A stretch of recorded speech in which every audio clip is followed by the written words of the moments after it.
Hello everyone, welcome back to perfect Java. आज हम देखने वाले हैं next part of the core Java MCQs. तो चलो शुरू करते हैं। इसके पहले जो एमसीक्यूज़ देखे हैं उसकी लिंक आपको डिस्क्रिप्शन बॉक्स में मिल जाएगी। तो ये अभी यहाँ से 31 क्वेश्चन से हम यहाँ पे स्टार्ट करने वाले हैं। तो हमारा पहला क्वेश्चन है आज का यहाँ पे, correct syntax to create variable in Java. तो जावा में जब हम वेरिएबल कोई क्रिएट करते हैं तो उस टाइम पे उसका करेक्ट सिंटैक्स क्या होता है। तो फर्स्ट है A, int age. Second option है B, int age equal to 32। C option है बोथ ए एंड बी। और डी ऑप्शन है नन ऑफ द अबव। तो इसका सही आंसर है बोथ ए एंड बी। यहाँ पे स्टार जो लगाया है तो इसका कुछ कंडीशन है कि कोई कौन से केस में ये वाला जो वेरिएबल यहाँ पे डिक्लेयर किया है वो कौन से केस में इनवैलिड होता है वो हम अभी देखते हैं। हमारा जो क्वेश्चन था उसके अकॉर्डिंगली यहाँ पे मैंने दो वेरिएबल डिक्लेयर किए हैं। तो अभी क्या करते हैं, इसको करते हैं compile. Javac demo dot Java, enter. Run करने के लिए जावा क्लास नेम डेमो। तो यहाँ पे जो हमने यहाँ पे डिक्लेयर किए थे दो वेरिएबल वो बिल्कुल सही है। अभी क्या करते हैं, अगर मैं इस वेरिएबल को यूज़ करना चाहूँ इस मेथड में, मैं क्या करता हूँ, ये जो एज वेरिएबल लिखा हुआ है जो हमने डिक्लेयर किया है उसको मैं क्या करता हूँ, यूज़ करने का ट्राई करता हूँ। अभी क्या करेंगे, इसको करेंगे कंपाइल फिर से। तो जैसे हम कंपाइल करेंगे तो यहाँ पे एरर लिख के आया है, variable age might not have been initialized. तो जो हमने यहाँ पे वेरिएबल डिक्लेयर किया था ये वाला इंट एज, उसको हमने इनिशियलाइज ही नहीं किया है। तो जावा में जब तक हम उस वेरिएबल को यूज़ नहीं करते हैं तब तक उसको डिक्लेयर कर सकते हैं। अगर हम इसको यूज़ करेंगे तो इसको इनिशियलाइज भी करना ज़रूरी है। इनिशियलाइज मतलब कैसे, कि यहाँ पे जैसे हमने एज 1 इक्वल टू 32 लिखा है तो इसको इनिशियलाइज करना बोलते हैं। तो ये जो हमने यहाँ पे इनिशियलाइज किया वैसे उसको करना होता है। अगर हम इसको यूज़ ही नहीं करेंगे पूरे अपने प्रोग्राम में तो ये हमें एरर नहीं देगा, जैसे हमने पहले देखा था। तो यहाँ पे कंक्लूजन ये है कि अगर कोई आप लोकल वेरिएबल डिक्लेयर कर रहे हो तो उसको तभी इनिशियलाइज करना ज़रूरी है अगर आपको उस वेरिएबल को अपने प्रोग्राम में यूज़ करना है। तो अगर उस प्रोग्राम में उस पर्टिकुलर वेरिएबल को आप यूज़ नहीं करना चाहते हो तो सिर्फ यहाँ पे डिक्लेरेशन करके छोड़ दिया तो भी कंपाइल टाइम एरर नहीं आएगा। बट अगर ऐसा करोगे तो इसका कोई यूज़ ही नहीं होगा हमारे प्रोग्राम में, राइट। नेक्स्ट क्वेश्चन देखते हैं। चलो अभी इस क्वेश्चन का आंसर आपको आना चाहिए क्योंकि लास्ट क्वेश्चन में हमने इसका पूरा एग्जांपल देख लिया है। तो क्या किया, यहाँ पे इंट एज किया है और यहाँ पे सिस आउट में इसको एज को प्रिंट किया है। तो यहाँ पे वेरिएबल तो हमने सिर्फ डिक्लेयर किया है और उसको इनिशियलाइज नहीं किया है और उसको हम यूज़ कर रहे हैं। तो जब भी कोई लोकल वेरिएबल हम डिक्लेयर करते हैं और इनिशियलाइज ना करके उसको यूज़ करते हैं तो हमें आता है कंपाइल टाइम एरर। हमने प्रीवियस वाले एग्जाम्पल में ही देख लिया था। नेक्स्ट क्वेश्चन देखते हैं। ये वाले क्वेश्चन का भी आंसर आपको आना चाहिए। तो यहाँ पे क्या किया है, हमने एक स्टैटिक इंट एज करके एक वेरिएबल डिक्लेयर किया है। ये वेरिएबल जो डिक्लेयर किया है हमने वो क्लास लेवल पे डिक्लेयर किया है और उस वेरिएबल को हम यहाँ पे प्रिंट कर रहे हैं। तो लास्ट के एग्जांपल में हमने क्या देखा था कि जो वेरिएबल डिक्लेयर कर रहे थे हम लोग वो मेन मेथड में ही कर रहे थे और वहीं पे यूज़ कर रहे थे और वहाँ पे हमें कंपाइल टाइम एरर आया था। तो अभी चेंज क्या है कि ये वेरिएबल जो डिक्लेयर है वो क्लास लेवल पे डिक्लेयर है और उसको यूज़ कर रहे हैं हम मेथड लेवल पे। तो क्या आएगा आंसर, चलो देखते हैं। यहाँ पे आ चुका है 0, बट लास्ट के एग्जांपल में हमारा आया था कंपाइल टाइम एरर। तो ये 0 क्यों आया वो देखते हैं। सबसे पहले जब भी हम कोई प्रिमिटिव डेटा टाइप डिक्लेयर करते हैं, जैसे यहाँ पे हमने इंटीजर लिया है जो कि प्रिमिटिव डेटा टाइप है और उसको एज एज अ वेरिएबल नाम दिया है, और जब भी कोई प्रिमिटिव डेटा टाइप होता है तो इंट के लिए डिफ़ॉल्ट वैल्यू जो होती है वो 0 होती है और इसकी वजह से यहाँ पे अपना जो आंसर है वो 0 आया है। जो लास्ट एग्जांपल में हमने क्या देखा था कि वेरिएबल जब हम डिक्लेयर कर रहे हैं तो उसी टाइम पे उसको इनिशियलाइज़ करना ज़रूरी है अगर उस वेरिएबल को हम यहाँ पे यूज़ कर रहे हैं तो। बट अगर ये तो वो रूल जो है वो सिर्फ एप्लीकेबल है लोकल वेरिएबल के लिए। तो लोकल वेरिएबल का क्या मतलब है, जो मेन मेथड मेन मेथड में जो भी वेरिएबल हम डिक्लेयर करेंगे उसको बोलेंगे लोकल वेरिएबल। मेन ही मेथड में कोई भी मेथड में अगर हम वेरिएबल डिक्लेयर करेंगे तो उसको लोकल वेरिएबल बोलेंगे। अगर लोकल वेरिएबल हम कर रहे हैं तो उसको डिक्लेयर करना ज़रूरी है। नेक्स्ट क्वेश्चन देखते हैं, which of the following is a type of variable in Java. तो इनमें से कौन सा ऐसा है जो वेरिएबल का टाइप है। फर्स्ट ऑप्शन है हमारा इंस्टेंस वेरिएबल, बी ऑप्शन है लोकल वेरिएबल, सी ऑप्शन है स्टैटिक वेरिएबल, या फिर डी ऑप्शन है ऑल ऑफ द अबव। तो इसका आंसर जो है वो है ऑल ऑफ द अबव। तो इसका एक एग्जांपल देखते हैं कि इंस्टेंस वेरिएबल किसे बोलते हैं, लोकल किसे और स्टैटिक किसे।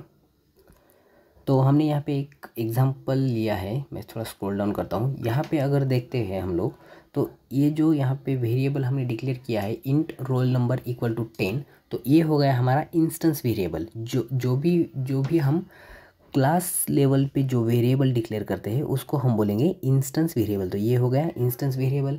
सेकंड था अपना लोकल वेरिएबल। तो अगर यहाँ पे ऊपर देखते हैं हम लोग तो यहाँ पे एक वेरिएबल हमने डिक्लेयर किया है इंट एज 1 इक्वल टू 16, तो ये हो गया हमारा लोकल वेरिएबल। क्योंकि ये जो वेरिएबल डिक्लेयर किया है ये वेरिएबल हमने डिक्लेयर किया है मेन मेथड में। मेन मेथड हमारा यहाँ पे स्टार्ट हुआ है और यहाँ पे ख़त्म हुआ है। तो इस मेथड के बीच में जो भी वेरिएबल हम डिक्लेयर करेंगे तो वो रहेंगे हमारे लोकल वेरिएबल। और थर्ड जो अपना था वो था स्टैटिक वेरिएबल। तो अगर यहाँ पे हम क्लास लेवल पे देखते हैं, ये डेमो जो क्लास है वहाँ पे हमने एक वेरिएबल डिक्लेयर किया है static int age equal to 32। तो ये हो गया अपना थर्ड टाइप ऑफ वेरिएबल। तो 3 है हमारे इंस्टेंस, लोकल एंड स्टैटिक। तो चाहे तो इसको हम रन करके देखते हैं फटाफट। डेमो ओके, और इसको करेंगे कंपाइल, हो गया, रन करते हैं। तो एज 32, एज 1 16 और रोल नंबर 10 हमारा आउटपुट ऐसे आ चुका है। नेक्स्ट क्वेश्चन देखते हैं। नेक्स्ट क्वेश्चन जो है वो है हमें ट्रू और फॉल्स बताना है। So question is we can declare class as final, true और फॉल्स। Obviously it's true. तो चलो इसका एग्जांपल देखते हैं। फाइनल, अगर अपना ये स्टूडेंट क्लास जो है यहाँ पे हम क्या करते हैं, उसको करते हैं फाइनल स्पेस और ये सेव किया। अभी इसको करेंगे कंपाइल। अगर ये सक्सेसफुली कंपाइल, एक काम करते हैं उसमें थोड़ा सा चेंज करते हैं ताकि अपना आउटपुट डिफरेंट आ जाए। ऑलरेडी अपना 10 था तो इसको मैं 11 करता हूँ, तो इससे हमें पता भी चलेगा कि क्लास सही से कंपाइल हुआ है नहीं हुआ है। इसको करेंगे हम कंपाइल और इसको करेंगे रन। तो यहाँ पे रोल नंबर जो है हमने चेंज किया था, 10 को 11 किया था, तो हमारा सक्सेसफुली कंपाइल हुआ है। तो हम क्लास को फाइनल कर सकते हैं। समझत आहे का?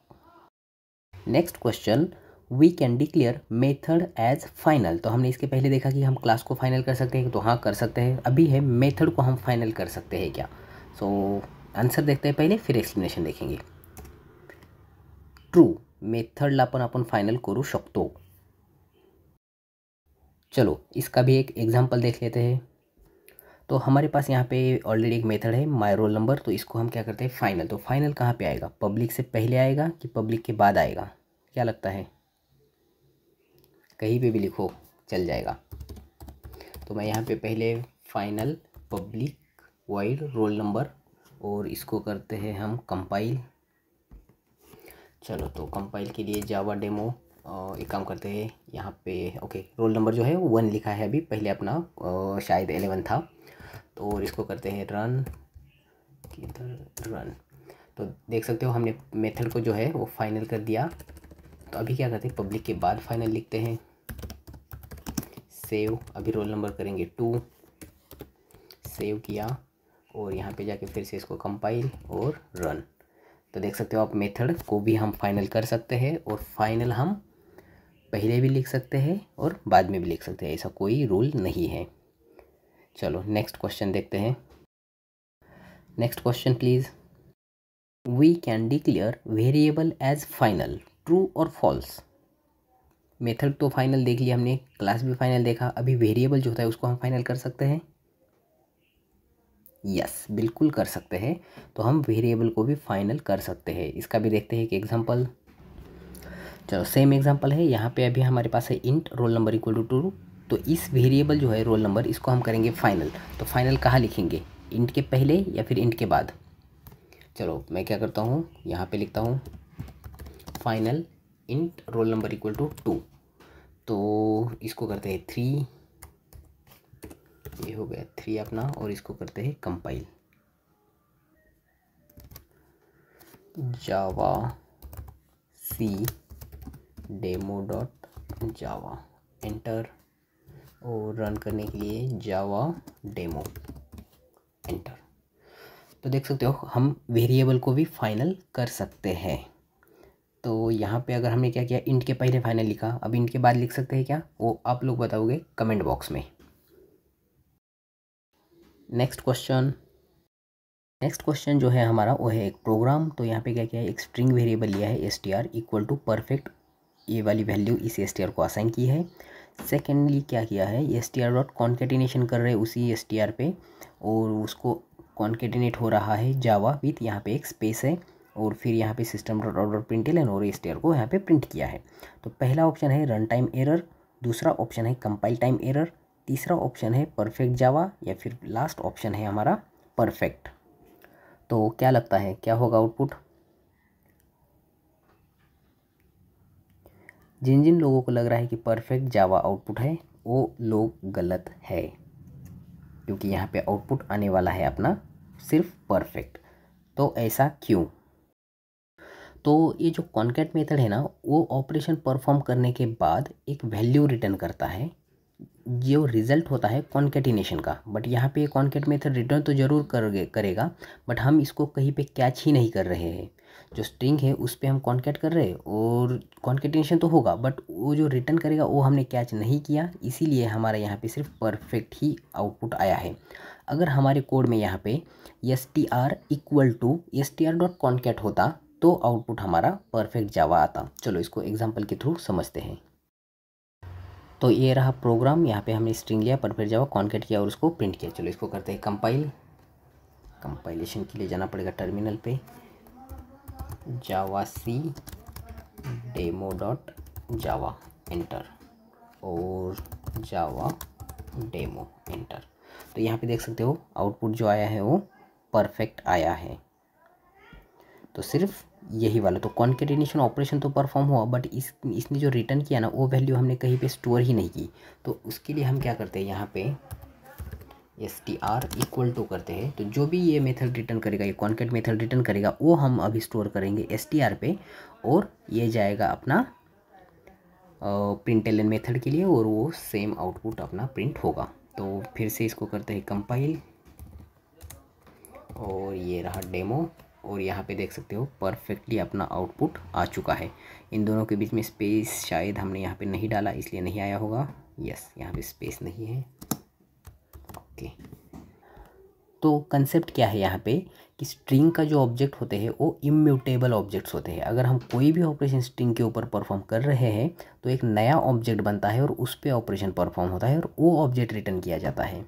तो यहाँ पे वही हुआ, इस पे हम str पे परफेक्ट, इसका वैल्यू जो है परफेक्ट, उस पे हम कॉन्कैट ऑपरेशन परफॉर्म कर रहे हैं। तो इस str का एक नया ऑब्जेक्ट क्रिएट होगा और उस कॉन्केटिनेशन के बाद, और वो रिटर्न होगा हमारा यहाँ पे, और उसको हमने प्रिंट किया है।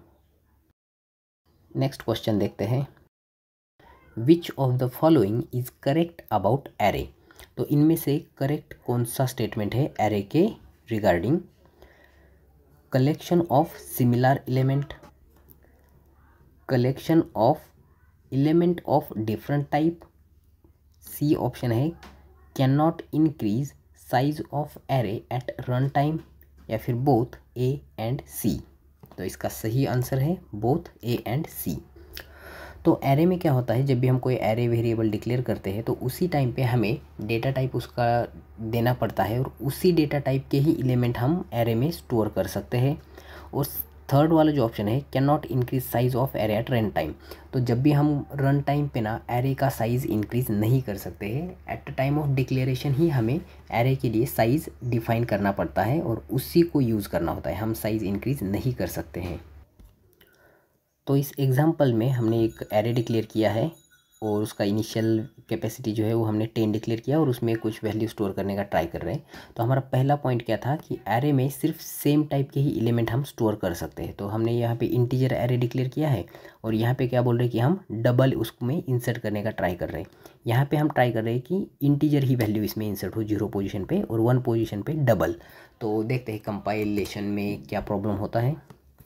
चलते हैं टर्मिनल और यहाँ पे करेंगे जावा सी demo.java और यहाँ पे अपने को एरर आ चुका है। क्या बोल रहा है, can not error incompatible types possibly lossy conversion from double two int. तो हम क्या कर रहे हैं, यहाँ पे डबल को इंटीजर में ट्राई कर रहे हैं तो ये अलाउड नहीं करेगा। तो एरे में जो है ना, हम सिर्फ एक ही टाइप के वेरिएबल इंसर्ट कर सकते हैं, सॉरी वेरिएबल नहीं, वैल्यूज़ इंसर्ट कर सकते हैं। और सी ऑप्शन जो था हमारा वो था कि can not increase size of array at run time. तो जो हमने साइज़ यहाँ पे एक बार डिक्लेयर की है उतने ही एलिमेंट हम इस एरे में स्टोर कर पाएंगे, 0 to 9, जो कि टोटल होते हैं 10 elements. Next question please. Which of the following is correct syntax to create an array. तो इनमें से कौन सा सिंटैक्स सही है जिससे हम एरे क्रिएट कर सकते हैं। तो पहला वाला जो ऑप्शन है हमारा क्या किया है, एक इंट एरे लिया है ARR इक्वल टू और उसको वैल्यूज़ असाइन की है। यहाँ पे क्या किया है, सिर्फ डिक्लेरेशन किया है, वैल्यू कुछ भी असाइन नहीं की। और थर्ड इसमें क्या किया है कि ARR बाद ये वाले जो ब्रैकेट है वो लिए है और फर्स्ट एग्जांपल में इंट के बाद लिए है और वैल्यूज़ असाइन कर दी है। और लास्ट वाला ऑप्शन है ऑल ऑफ द अबव। तो इसका सही आंसर है ऑल ऑफ द अबव। हम इन तीनों तरीके से एरे का डिक्लेरेशन यहाँ पे कर सकते हैं या फिर उसको वैल्यूज़ भी असाइन कर सकते हैं। यहाँ पे हमारे पास है एक example, int ARR1 equal to 368 किया है, फिर यहाँ पे सिर्फ डिक्लेरेशन किया है, वैल्यू असाइन नहीं की। और इंट ARR3 और ब्रैकेट जो है वो बाद में लिया है और यहाँ पे 469 असाइन किया है। तो चलो इसको करते हैं कंपाइल। जावा सी demo.java, एंटर। कंपाइल सक्सेसफुली हुआ है, रन करते हैं। जावा डेमो, आउटपुट कुछ भी नहीं आएगा क्योंकि हमने कुछ प्रिंट किया ही नहीं है। तो ये तो अपने हो गए वैलिड डिक्लेरेशन। बट अगर इस वेरिएबल को हम यूज़ करना चाहते, अगर हम इस वेरिएबल को यूज़ करेंगे इस मेथड में, तो फिर अपने को कंपाइल टाइम एरर आने वाला है। क्यों? क्योंकि हमने इसको सिर्फ यहाँ पे डिक्लेयर किया है और इनिशियलाइज नहीं किया है। तो जब भी ऐसी चीज़ होती है तो कंपाइल टाइम एरर आने ही आना है। प्रिंट ln और मैं क्या करता हूँ, ARR2 यहाँ पे ले लेता हूँ, सेव करते इसको कंपाइल। तो यहाँ पे कुछ गलत किया मैंने, स्पेलिंग मिस्टेक। प्रिंट ln सही है क्या अभी? चलो इसको सेव करके करते हैं कंपाइल ARR2। तो एरर आ चुका है, variable ARR2 might not have been initialized. अगर हमें कोई भी लोकल वेरिएबल यूज़ करना है तो उसको इनिशियलाइज करना कंपलसरी होता है। अगर इसी को हम प्रिंट करते हैं, मैं करता हूँ कॉपी और यहाँ पे डालता हूँ पेस्ट, सेव और फिर से इसको करते हैं कंपाइल और करते हैं रन। तो परफेक्टली अपना आउटपुट आया है। के वीडियो में इतना ही था। अगर आपको कोई भी प्रॉब्लम है तो आप कमेंट में ऐड कर सकते हो, मैं वहाँ पे आंसर देने का ट्राई करूँगा। Thanks for watching.